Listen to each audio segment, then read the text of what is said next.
record. So there we are. That's all worked out quite well, actually. Happy days. So yeah, welcome along tonight, Chris, to our one of our master classes. We're delighted that and very grateful that you've given up your time tonight to come and join us. For the boys and some very excited parents who are hiding at the side who didn't want to be on the screen. No introduction. 6 Olympic golds. Let's not forget an Olympic silver, very hard earned as well. Can be overlooked sometimes because of all the gold medals, but I'm sure it was a really tough gig to get the silver as well. 11 times world champion, 2 Commonwealth champion, dabbling successfully in motorsport just now. Successful author of the Flying Fergus series, family man, in fact, and you've got a new book out which we'll touch on later on. We'll get an unshameless plug because we're going to record this and we're going to send it around the whole of Spartans youth. Oh, fantastic. So thank you very, very much for giving up some time. And I'm aware... It's a pleasure. No, it's very, very good.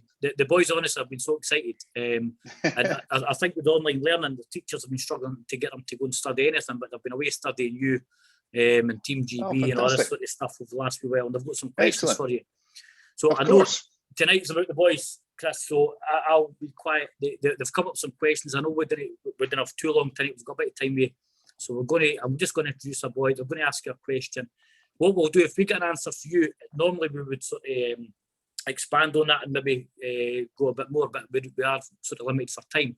So we'll record this and we'll use this later on to revisit, and then we can use it for debate and for learning in our own time. Perfect. If that's all right. You're a gentleman. Thank you. So first up, I'm sure he's very, very nervous. We'll get young Bryn to unmute himself and ask the first question tonight. Hi, who's your biggest competitor in cycling? Hi, Bryn. Great question. Do you know, I had loads of rivals over the years that I had massive battles with on the track. From when I was a kid, you know, when I used to race BMX, I started out in cycling through BMX, and I used to race, from the age of about 7 till I was 14, and then I tried road racing, and eventually the track at Meadowbank is how I got into track cycling. So I had rivals through every single stage of my career, and I think what I learned at the end of it all was that my biggest rival was myself, my own sort of battling with myself, my self-doubt, not believing in myself enough. And I think that all the way in my career, I was always measuring myself against my rivals and teammates and other people. But I think the best thing you can do, and the most important thing you can do, is to measure yourself against yourself. So we all improve at different rates, and we all get better quicker or slower than other people. But as long as you're improving, and as long as you're getting better than you were last week, last year, or whatever, last month, then that's all you can ask for. So I think in the long run, it's about just being a little bit better than your best, your personal best. But I had some great battles over the years. I would say probably Max Levy, the German rider. He was one of my biggest rivals. I had a really close final in the Keirin in London 2012 for the gold medal, my 6th gold medal, and he almost got me. He sort of passed me on the outside, and if he just got a little bit further, he would have shut down, and I would have been 2nd or 3rd or 4th or whatever. But I just managed to hold the line, and I just had that last little burst of power, and it came to the inside line, and I managed to beat him. But the nice thing is about having all these rivals, these people that you race, you know, tooth and nail against on the track. When you get off the track afterwards, you can shake their hand and you can be pals off the track. And I think that's really important in sport as well, to be friends off the pitch, off the track. But when you get on, you can battle as hard as you possibly can. Love that. But great question, Bryn. Thank you. Yeah, thank you. Love that. So second one, Ollie's been so excited. I know that he's got the full strip on the night. Love it. Certainly stops over to you, Ollie, pal. Hi, Chris. What advice would you give to your 13-year-old self to fuel your body before competing? To fuel my body, did you say there? Sorry. Yeah. Well, that's a great question, Ollie. I think the most important thing you've got to understand is you need to have enough energy to do your training, to play your matches, and your energy comes from carbohydrates. So any kind of food that's high in carbohydrate is good, but not just any old sugar. If you have lots of really sweet things, then you get that sudden burst of energy, and then you drop down. So the important way to fuel yourself and to give yourself the right energy is to eat energy that gives you slow release energy. So things like pasta, rice, bananas, anything like that. And then after you finish your match or your exercise, it's about having enough protein to let your muscles rebuild, and basically all the damage you've done to your body, it needs to repair itself. So protein is a really important part of that. So any kind of fish, meat, milk, any source of protein is really, really important. And also the timing of when you eat. If you can take some food with you in your bag to have straight after your practice and training before you get home, that's even better, because you've got like a half an hour window after you finish training that your body's like a sponge and it soaks up all the nutrients much more effectively than an hour later or 2 hours later. So try and get the nutrients into you really, really quickly, get some food in you, keep your energy levels up, repair the damage you've done, and then you kind of recover faster before your next training session or your next match. And particularly when you're growing, but when you're at your age, it's so important to get enough of the right nutrients so your body can reach its full potential. And staying hydrated as well, making sure you're drinking enough water and you're not getting dehydrated. Fantastic. Just because it links to diet, if it's all right, I'll get Harrison and James maybe to come in with their questions, because they may be, some of them might be slightly different. So if Harrison and James come in just now as well, guys. Yeah, sure. I'll go first. Hi, Chris. At what age did diet become an important factor in your training? Did you make the decision yourself, or was it advised to you by a trainer? And how hard was it to commit to? That's a really good question. And do you know what? My diet was pretty dreadful, and I didn't really have, in the early days, we didn't have a great coaching support network. Like nowadays, if cycling was your sport and you were doing well in it, then there would be a clear pathway. I guess same with football. There's a clear pathway for how you can progress and improve and get better and move up the ranks. But in cycling, we didn't really have any coaching for track cycling. There was no funding, even at national level. There was no national coach. It was all done on a voluntary basis. And there wasn't much knowledge about diet. So we didn't really know what to do, what to eat and when to eat, and the best way around it. And, I went after school, I actually went to university at Murray House in Edinburgh University, and I did my degree in sports science. And a big part of that was nutrition and understanding and learning what is best for your body and how to fuel yourself for training, and how important it is, because really the training and the practice is only half of what you do. How you fuel your body and what you put into your body is absolutely vital. So so I forgot the actual question. Sorry, what was it? It was to do with just training and what you ate and how hard it was to commit. Yes. Oh, how was it? Yeah, sorry. So how hard was it? It's very hard, and I think it's particularly when your friends aren't following a kind of a diet that's there to really help them and make them perform better. Maybe they just eat whatever they want, and as you get a bit older, your friends go out and might go to the pub and whatever else. And it's understanding that actually, do you know what? There's things that you want to do, and if you want to do that, then you've got to really kind of stand up for what you believe in, and you've got to stick to it and understand that not everybody's going to want to do the same thing as you. But ultimately, if you want to become the best you can at what you do and get the most from your sport and have the most fun with your sport, then it takes a lot of hard work and it takes a lot of dedication, and your diet is part of that. But also, I would say that it doesn't have to, just because you have to get the right diet and have the right foods, it doesn't mean to say it has to be boring or the food doesn't have to taste nice. You can still have a really great diet, really enjoyable diet, and have a balanced diet too. A little bit of what isn't great for you is okay. You don't have to cut everything out that you don't like. You can still have treats now and again, and you can still enjoy yourself. It's not like you have to live a life of just pure focus and having nothing but chicken breasts and plain rice. Just on that note, then, that's brilliant. James's question is really, really straightforward. James, where are you? Like to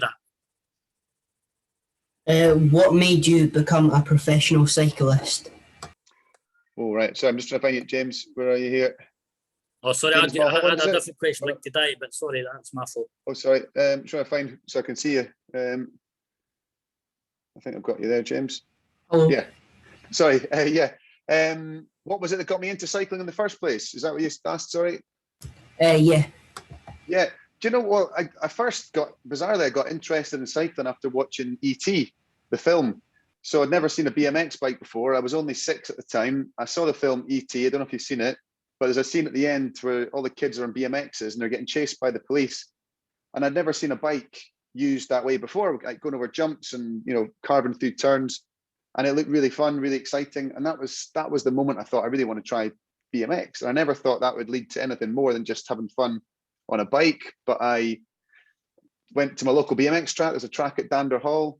We used to go there every weekend and just have a play. And then found out that there was races on a Saturday and a Sunday each week as well. So I thought, well, I'll maybe try racing. And it just kind of spiraled from there. I did BMX for a few years, did eventually tried mountain biking, road racing, and then eventually the track. But I wasn't very good. So I wasn't the kind of kid that you'd have picked out. I'm sure there's someone in your team who is the kind of star of the team, or there's someone at your school who is, you know, exceptional at their sport. And they're the kind of person that you imagine will go on to become, you know, play for the country or become a champion in the future. And I wasn't that. I definitely wasn't that. I was good at sport and I loved playing sport. I did all kinds of different sport, but I wasn't that great. And the biggest lesson I learned in my whole sporting career was that, you know, just because you start off at this point, it doesn't mean to say that you're going to keep on the same trajectory. You're not going to necessarily, just because you're, you know, not the best at your age now, it doesn't mean to say you won't be the best in the future. And the people that do progress, the people that get better and that make it to the top are the ones who have ambition, they aim high, they have a plan. So they know what they want to get out of every session. They know where they're heading. They know what their targets are. And they enjoy the process. They have fun with it and they enjoy all the training. They don't worry too much about how far off that end goal they are. And as long as they have the right attitude, as long as you can deal with failure, because you're going to get beaten, you're going to lose, you're going to have setbacks, you're not going to get picked. There's going to be times where it doesn't work out. And if you can take that on the chin, if you can deal with disappointment, and if you can understand, well, this is a chance to learn, okay, what can I do better next time so I can get back on the team? What can I do better so I can become a better player? All these little things, if you can take the positives and understand that every single person goes through failure in their life, doesn't matter what you're doing. Nobody wins all the time. Nobody has success all the time.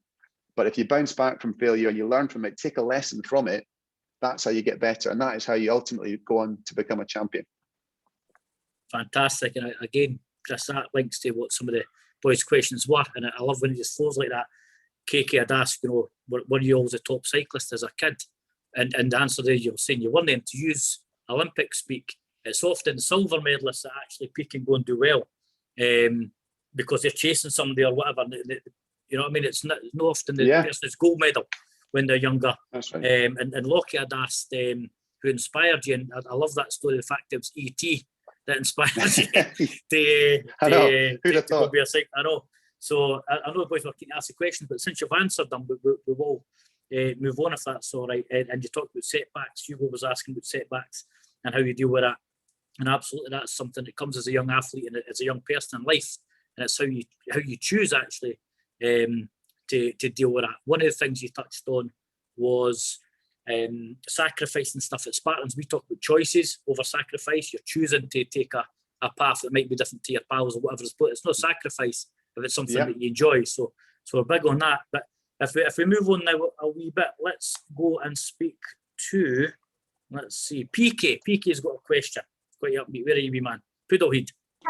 Hi, Chris. What did it feel to become a world champion for the first time? Hi, PK. That's a fantastic question. Do you know what? I was absolutely stunned. I was blown away because I never, ever dreamt that I was going to become a world champion, but I never believed it would happen because I always thought that people who succeeded in life, you know, are heroes. They're superhuman. They're different from us. They were destined for greatness from the moment they're born. They were just different. They were born a different way. And there I was, you know, winning a world title when I won my Olympic title as well. It was like this moment of, well, this can't be happening to me. And the more I've seen in my career and my life in general, the more I've realized that, you know, they're just ordinary people. They're just ordinary people who've found their passion. They found what they enjoy, and they have worked incredibly hard at it. It doesn't matter whether it's sport or business or, you know, TV presenting or being a chef or whatever your chosen passion is.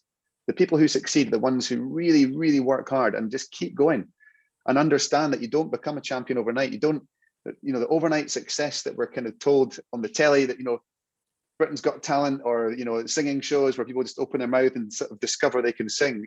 It's not true. They've been singing for years. They've had to work incredibly hard to get there. So don't expect things to happen overnight. It takes a long time. There's a lot of setbacks, a lot of things to go wrong. But yeah, it is an amazing feeling because of all the hard work you put in, because of all the setbacks. When you do win, and when you do step on the podium the first time and get that gold medal, or the first time you win a really important match, or you get selected for your district or your country or whatever it is you're aiming for, it's wonderful, and it makes it feel all worthwhile, all the sacrifice. And then for the rest of your life, you've got that to look back on too. So even now, as an old retired has-been, I can look back on all these races and I can look at the videos, and it brings the memories back. And it's not just about the medals either. It's not just, we always focus on the end result. We're talking about medals and gold medals and silver medals. Most of the memories I have that are the really fond memories from my career are the moments that we had as a team, that we, funny stories, the things that happened, hotels, airports, traveling around the world. And these are the things, the connections, your friendships that you make, and you will always have them. So medals are important. Yes, of course, you want to be the best you can be, but it's also about your friendships, and that is so important. And sport is great for that, because you already, you guys, there'll be some of you here that are teammates now. You'll be mates when you're my age, when you're your grandparents' age, and you will be friends forever. So it's a hugely important part of being in a team. Thank you. Yeah, massive point. The social side is so important, particularly just now, where it's limited to who we can see and stuff. You guys staying connected is something that we're speaking about a lot. Vital that you're doing that, guys. I want to head over to Cameron. Cameron's got a good question as well. Where are you, Cameron? Let's find you. What made you feel more proud, winning gold medals for Scotland at the Commonwealth or winning gold medals for Team GB at the Olympics? That's a good question. Do you know what? I felt exactly the same. I had the same pride pulling on the Scotland jersey as I had representing GB. And it was, I think that the Commonwealths were perhaps more special because the opportunities were so rare to compete for Scotland, because that was your only chance to ride for Scotland, was at the Commonwealth Games. For GB, you'd be racing at World Cups, World Championships, Olympic Games, Grand Prix. And it was just that novelty of getting to put on the Scotland jersey, which only happened once every 4 years. I only got to compete 98, 2002 and 2006. So 3 times in my whole career, I got to compete in the Scotland jersey. And when I won my first gold medal, my first individual gold medal in 2002 at Manchester at the Commonwealth Games, and to hear Scotland the Brave was the national anthem for at that point in the Commonwealth Games, and that was amazing, because normally you associate the national anthem with the start of a football international or the rugby international, and there it was being played for me, having just won the race, and I think it was the first gold medal for Scotland at those Commonwealth Games as well. So it was massive. But every medal was special, and every time you represented your country, whether it was Scotland or GB, and even when you were representing GB, I still felt like I was representing Scotland. You're still representing your home. When you compete for Scotland, you're representing Scotland, but you're also representing Edinburgh or your hometown, wherever you're from. So I think you carry your all your supporters with you, and you remember where you came from. And it's when you do remember where you started, and when these little stories of when you first get into the sport, it fuels that determination when you get there on the big stage and you think, look how far I've come. Now's the time to finish the job off here and do the best I can. Right, great question, wee man. Yeah, good question, though. Thank you. Yeah. Chris Mill, named after Chris Hoyabet. Hi, Chris. What do you consider the key elements to becoming a top-level sportsman? Oh, it's tough. I think that if I was going to look at a group of young athletes, young sports people, I wouldn't be looking for the strongest, fastest, standout player, standout athlete at a young age, because I think we all grow at different rates. And I remember playing sport as a kid, and there were always, 1 or 2 big, strong guys in the teams. And it doesn't mean to say they won't go on and be great, because they could be. But the most important thing was looking at the attitude of all the players and looking into the team, seeing who had the attitude, the ability to take the hits, to come back, to bounce back after disappointment, to work hard in every session, not just when the coach is watching. to put everything into every session, because the ones that have the right attitude, I believe, are the ones that go on or have the potential to go on to do really well in the future. And it's not just about your sport, because you might not take, you know, your sport any further than junior level, or you might do it for a few years as a senior or whatever. But if you can carry that same attitude and translate it into your whole life and be positive in everything you do, then you will get the most from life. And if you aim high, and if you set yourself ridiculous goals, why not aim to be captain of Scotland? Why not aim to win the World Cup for Scotland? You know, why not have crazy, huge goals? Because somebody has to do it. Somebody has to be the first person to do these things. So why not you? So once you've, you know, I remember setting myself the goal of becoming Olympic champion when I was 14, and all the kind of my teammates in my club, in Dunedin Cycling Club in Edinburgh, most of them were better than me at the time. They all thought I was mad for suggesting such a ridiculous thing, but that was my dream. And then the coach, Ray, he was a volunteer who ran the club, he said, well, if that is what you want to do, you break it down into stepping stones, just little targets that will lead you towards that end goal. And you don't have to worry about how far off that end goal you are right now. All you've got to do is just keep hitting the targets, and that'll lead you towards it. So yeah, I think attitude and positivity and giving your all every single day, but most of all, enjoying the process. You've got to have fun. You've got to love what you do. If you love what you do, you work harder at it. Love that. Great question. No, absolutely spot on. Right. Always get more out of it. If you enjoy it. Jack Ma, let's go over to you. Let's head over to Kingdom of Fife. Hi, Chris. When there. training for a big event, what advice can you give to be the best of your ability, both mentally and physically? Well, when you're training for a big event, I think you've just got to take it one step at a time and not look too far ahead, and not worry about how much training you've got to do or how hard it's going to be, but just think about what have I got to do today to be the best I can be. And at the end of the day, if you look yourself in the mirror and you think, did I give it my all? Did I give everything I really had? Did I do my best today? If the answer is yes, then that is fantastic. That's all you can do.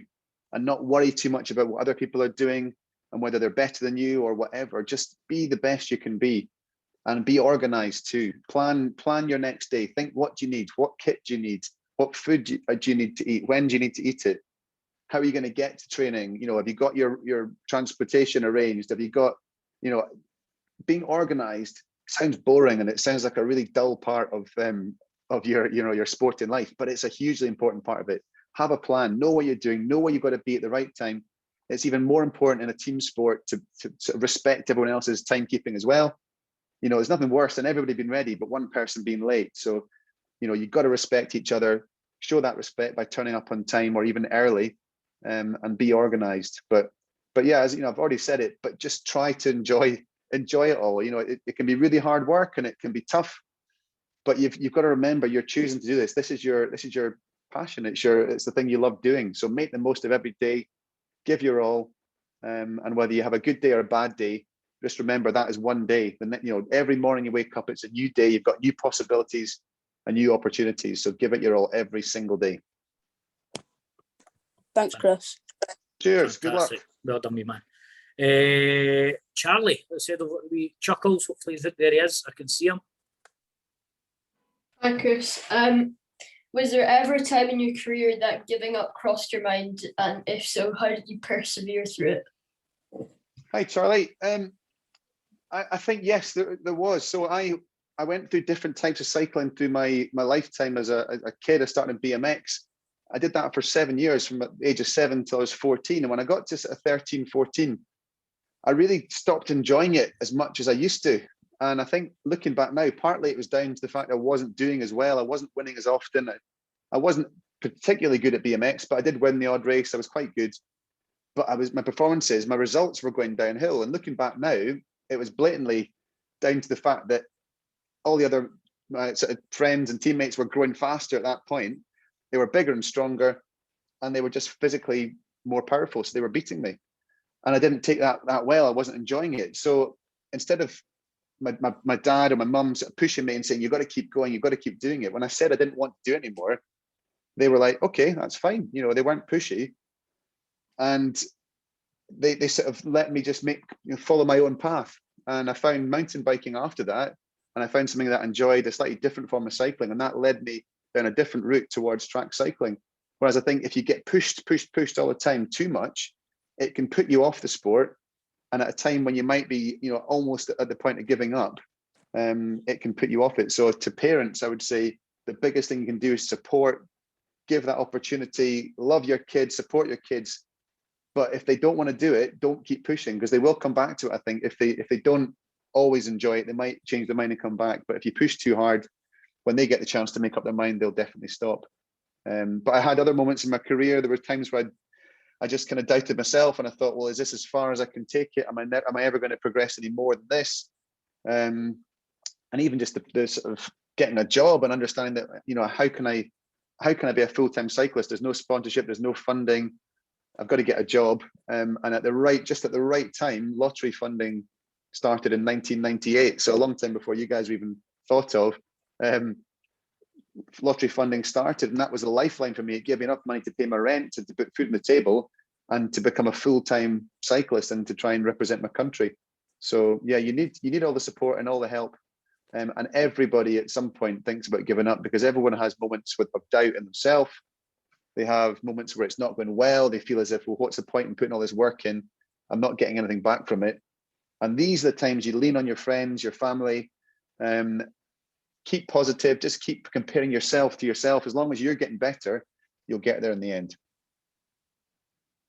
Again, to coin an athletics phrase, you know, it's your own race, your race against yourself. We've only got 2 or 3 questions left, but I do want Hugo and KK, because their questions were answered earlier.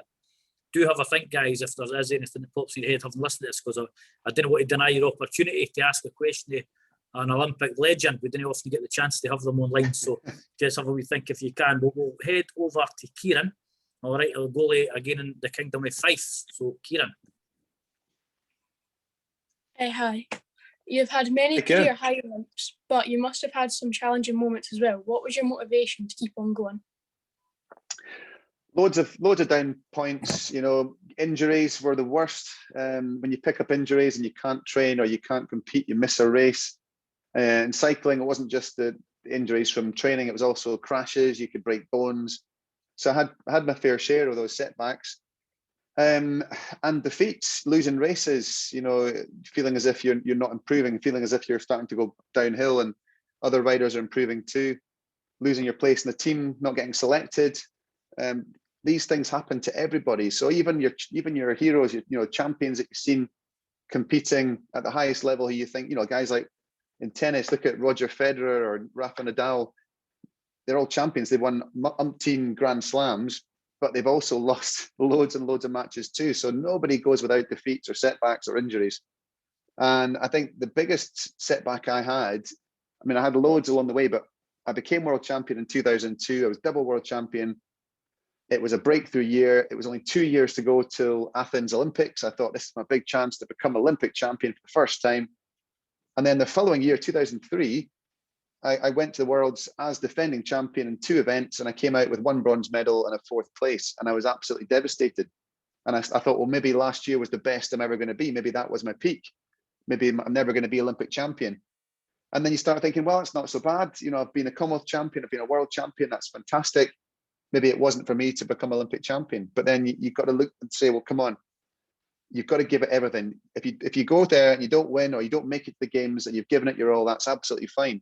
But if you don't try, then that's not allowed. You've got to give your best. So I was also afraid of making any changes to my training program, because I thought, well, I've become world champion. I now know how to do it. I've got the winning formula. I can't change anything. But that defeat in 2003, when I got beaten, I suddenly thought, well, I don't have to stick to this anymore. I've got nothing to lose. So if you win all the time, you can get stuck in this rut where you think, I've got the winning formula, and you don't want to change. So never be scared to make changes, even if it's all going well. You've got to find ways to improve, and that involves change. And equally, when things don't go well, you know, you've got nothing to lose. Go out and try something different, approach it differently. And I did that in 2004, and I bounced back and had a fantastic year. And I went on to become Olympic champion in Athens for the very first time. And without that defeat the year before, the thing that was the biggest disappointment, the biggest setback at that moment, it turned out to be really important. That it forced me to make some change, and I went on to become a better athlete for it. Really important advice there about using setbacks and losses to improve, I think. I do, again, guys, just make the point, KK, Lockie, Michael and Hugo do have, I think, guys, I didn't want to deprive you of the chance to ask a question, all right, but I'm aware, like I said, that part of your questions have been answered. Josh, attitude to win, and I like this question. Josh. Do you think attitude is a factor in winning? Josh, I'm trying to find you here so I can see you. You'll see his wall. He's hiding. You can see is it Matthew Smith? That's the one. Is that you? Okay. Do I think attitude is massive? It's so important, and it's important in life because everyone can look at the same situation, and we've already talked about choice and about how we choose how to behave in a certain situation. Every day it's about choice. Something can happen. You can look out the window, go, oh, it's raining today. Oh, that's a shame. Oh, it's a rubbish day. Or you can say, well, it's raining today. I'm going to get my raincoat on. I'm going to get an umbrella out, and I'm still going to go and do what I've got to do. You get wrapped up warm. It doesn't matter. Once you're out there, you're going to be warm and hot anyway. It doesn't matter if it's cold outside or, every situation. There's two ways of looking at it, and if you actively choose to look for the positives in every situation, it will help you in life, not just in your sport. But it's you'll be amazed at how far some people get in their lives as well, being really negative. I've got loads of teammates who were super negative, and I made sure that when it came to big competitions, I didn't get near. I stayed away from them. So I'd go to the coach and say, can I stay? So you go to the hotel or you go to the Olympic Village, and you have to share rooms. So your roommate, you hope to try and get a roommate or someone that you get on well with and that has a similar attitude to you. But if you're stuck with a roommate that's negative and is always telling, he's down on himself and he's down in the situation and he's moaning the whole time, then you get dragged down with them. And you can't always avoid that, but I always try to be around people that surround yourself with positive people.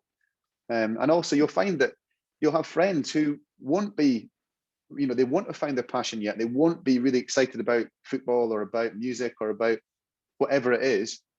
And because they haven't got that enthusiasm, they will try and belittle you for having something that you love and something you're working so hard for.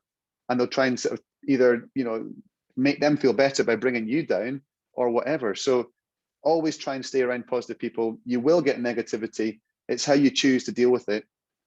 But having said that, it doesn't mean that you go through every day thinking this is brilliant, everything's fantastic. We all go through moments where it's going to be tough. Expect it to be tough, but try and look for the positives in every situation. Brilliant advice again. We're nearing the end of the questions, Chris. You'll be pleased to hear. So we're getting there. Not at all. This is great fun. Glad you enjoyed it. It's getting me out of doing the bath time just now. I'm avoiding bath time, so this is great. I've got me as well. Talk as long as you want. Jack C, where are you, my boy?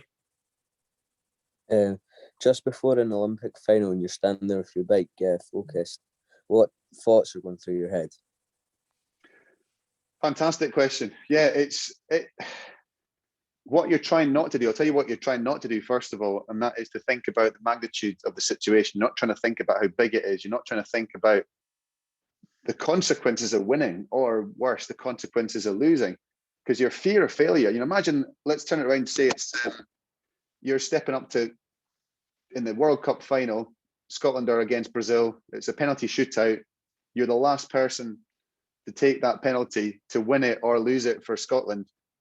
At that moment, what you're not going to think about is all the fans at home willing you on, cheering you on, thinking, if I score this, I'm going to be a hero. I'm going to, hold the cup for Scotland. This is going to be amazing. Or if I stick it over the bar, I'll be in the front pages of the guy that lost it for our country.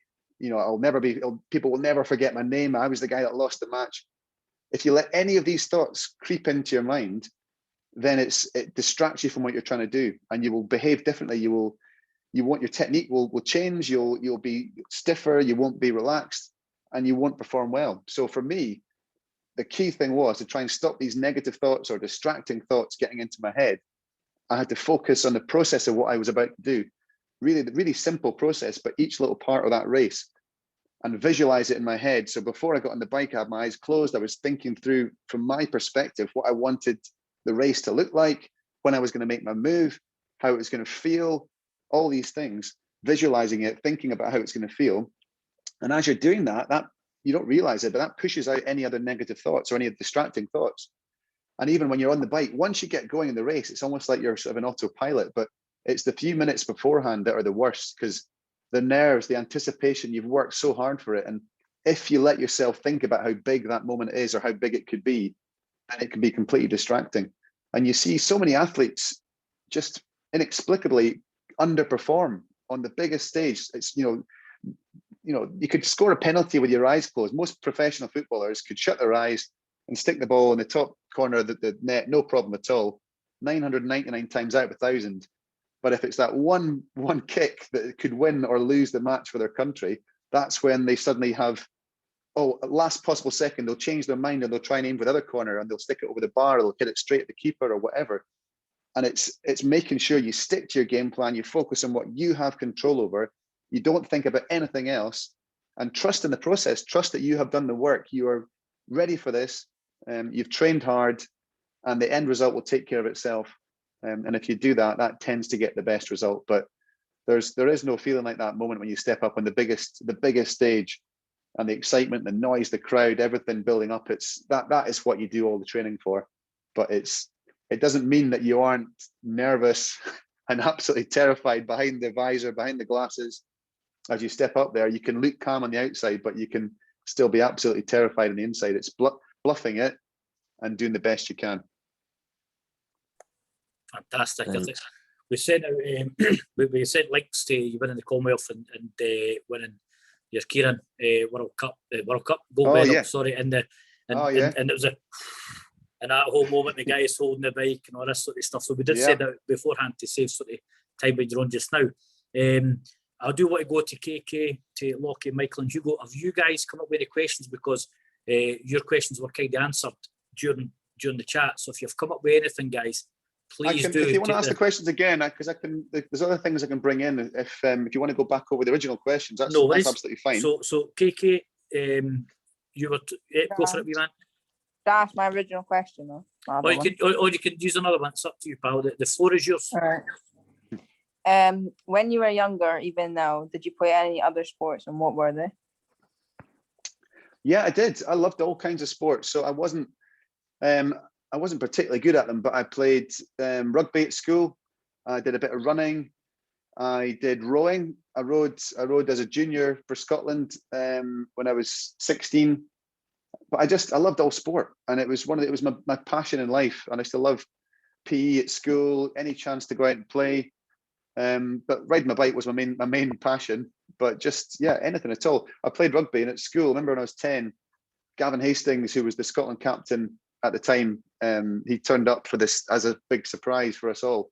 And he turned up, big Gav. He was like, he's 6'3" or whatever, 6'2", but he looked like he was about 7 foot tall. And he came down and he gave us a little chat, he gave us a little talk, and he told us all, look, I started at the same level that you guys were at. I wasn't that great. I'm now Scotland captain. Anyone can do it if you work hard.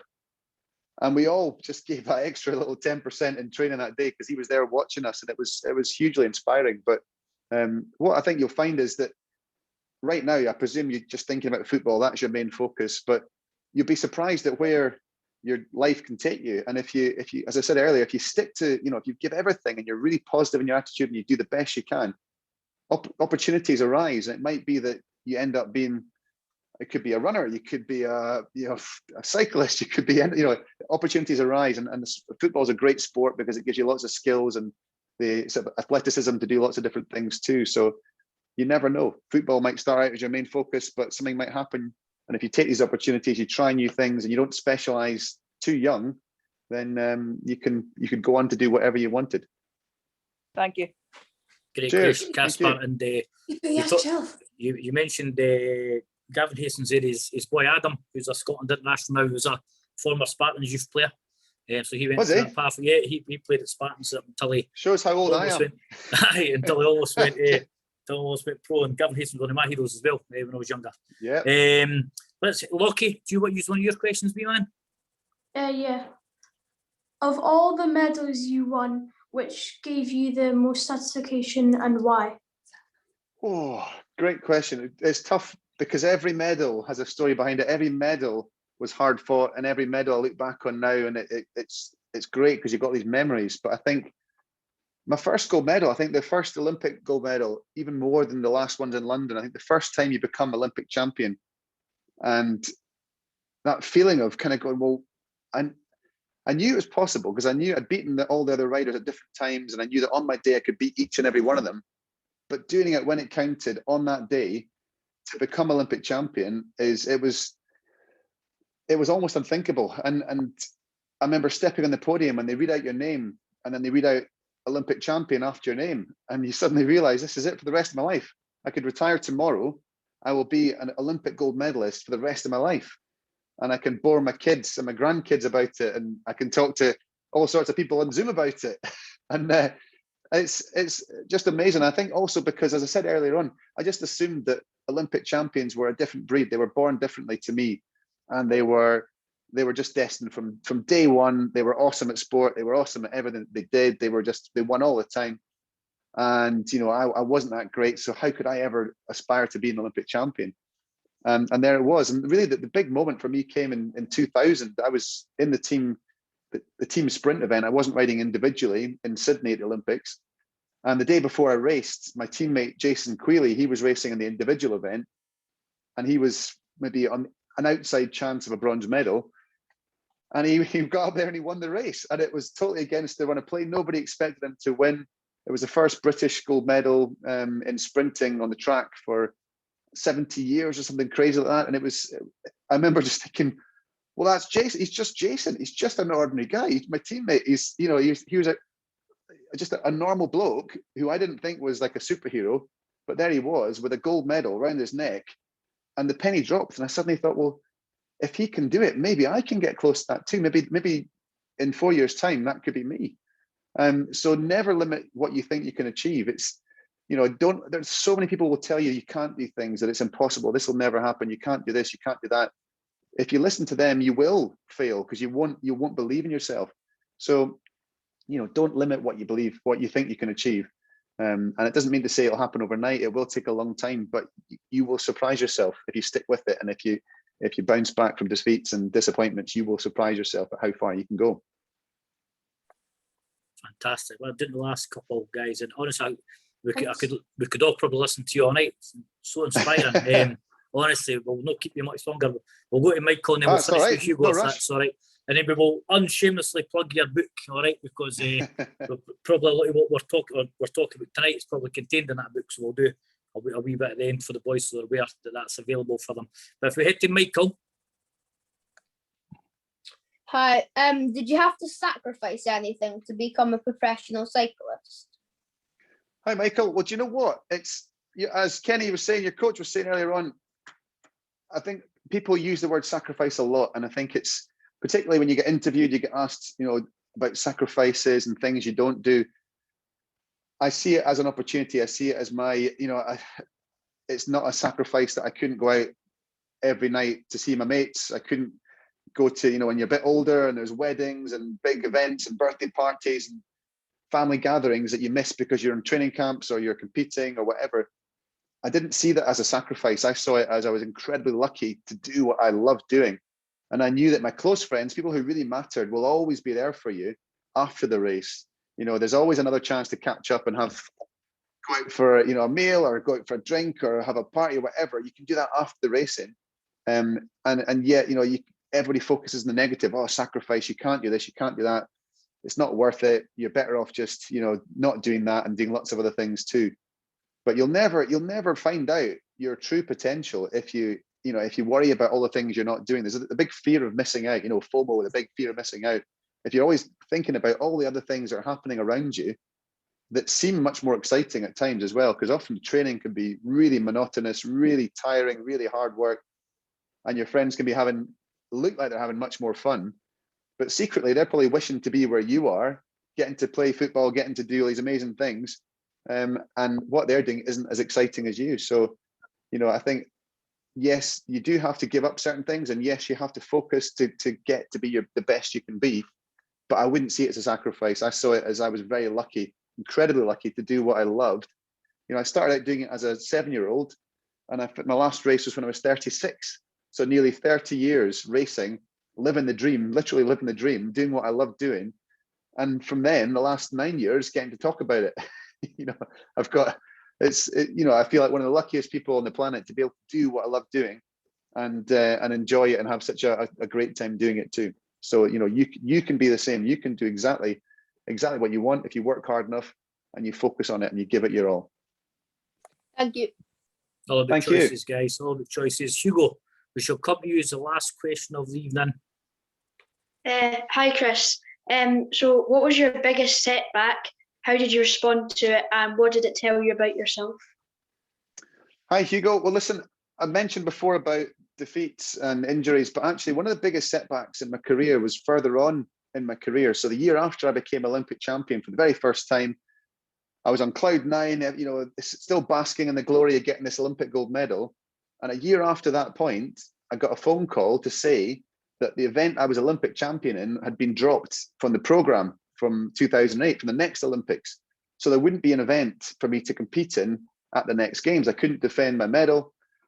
And I was absolutely devastated. And I was 30 years of age at that point.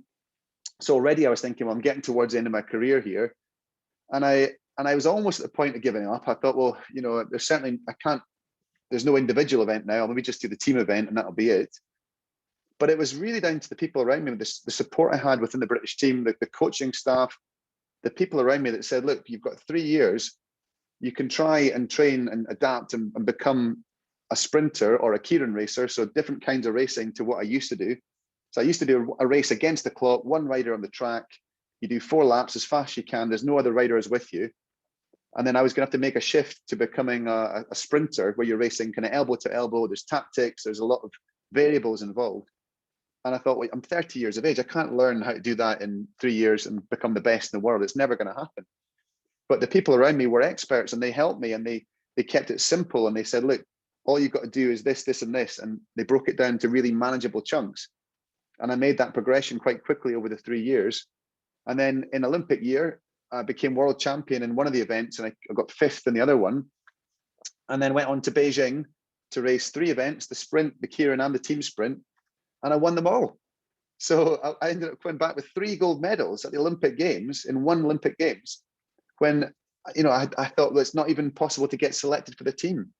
So without being forced to make that change, without my event being dropped, without the disaster of not being able to defend my original title, I was then forced to sort of adapt and find a new way. And I got the best possible outcome. So there's times where change seems like the worst thing. It's scary. It's not what you want. You want to stick to what you know. But change can be an opportunity for whole new experiences. And if you can adapt, if you can look for opportunity when change happens, that's when you can do some great things. So, you know, that was probably the biggest shift in my whole career. And I certainly wouldn't have kept going on till London in 2012 if I hadn't had that chance, that change into the new events. So yeah, what seemed like a disaster initially was actually the best thing that ever happened to me. Well, again, just that mindset, attitude, things that Chris has spoken about quite a lot, guys, and we will send this out to you to listen again, and we will discuss a lot to learn through tonight. I think we have got through all the boys to ask at least one question, which is fantastic. So I'm now going to, hopefully this will work on your screen here if I can get into this wee bit here. Maybe that'll be a bit smart. I'm going to do my shameless plug in your book if I can get this to work. No, I don't want that. I want this here. Now, hopefully you guys can see this on the screen. Fantastic. Tell you what, I've got one of them propping up my laptop here. There you go. Happy days. Love that. It's upside down now. There you go. Back to front. Back to front. But I'll send a copy out to you. So whenever you got the next training session where you're all back together or whatever, whoever you decide in the team for that training session has had the best attitude, who has committed the hardest, who has given it their all. I'll sign a copy. If I can either, you just let me know who it is, then I'll post it out and sign a little message for that person, and I'll put that in the post to them. So next time, I don't know when that is when you're back together next, but you let me know, Kenny, and I'll or Tom can get in touch and I'll post that through to you. That's so kind, honestly. That's so kind. But I do want to make a point. Not at all. The themes that we've spoken about tonight, guys, the people who genuinely want to be their best, not just at football, but just be the best they can be at anything. I think you will learn loads through this book. This is a man who's gave us so many insights tonight into what it takes to become an Olympic champion. He talked earlier on about the first time I became Olympic champion. I get to live with that forever. But then he repeated that success. You asked about the motivation to keep going. What inspired him? What got him going in the first place? What changed his mindset for setbacks into being a positive and all that? That'll all be in this book. So that is a real resource for you guys. If you genuinely want to be the best you can be, that is a resource for you that you cannot afford not to read. And the questions you've asked tonight, I'll just go maybe in a wee bit more detail. But all that's left for me to say is, again, I said earlier, Chris, we could listen to you all night. I'm a dad of 5 myself, so I know what it's like. You're going to get moaned at for the missus for being on longer, but we cannot thank you enough for giving up so much time. It's probably a lot more than you signed up to tonight. Listen, it's an absolute pleasure. Absolute pleasure. And it's, you know, I'd happily talk for ages. It's a pleasure to talk to you all. It's just a pleasure to see young people with a passion, and that you know, to be able to have found your passion already. That's a lot of folk don't know what they want to do, and they haven't found their passion. They don't care about anything. And when you found what you love doing, it's a wonderful thing, and you'll get so much more out of life if you throw yourself into it and you give it your all. So I'm just so pleased to see that you're all training hard. You've all got ambition, and that you're part of a team, and that hopefully you're having fun with it as well. It's not just about the results; it's about the enjoyment of what you do. So yeah, hopefully I'll see you guys in the real world at some point. But until then, yeah, good luck with it all, and work hard, have fun, listen to your coach, listen to your parents, and yeah, and if whoever it is that wins the book, I'll sign that for you, and I'll get that in the post. Different class. Thank you very much, Chris. Boys, go please unmute yourself. What do we say to Chris? Sir Chris, I should say. Thank you. Thank you very much. Cheers, guys. Thank See you after. Thank you very much. All the best. Cheers. Bye. Bye. Thanks, bye. Cheers.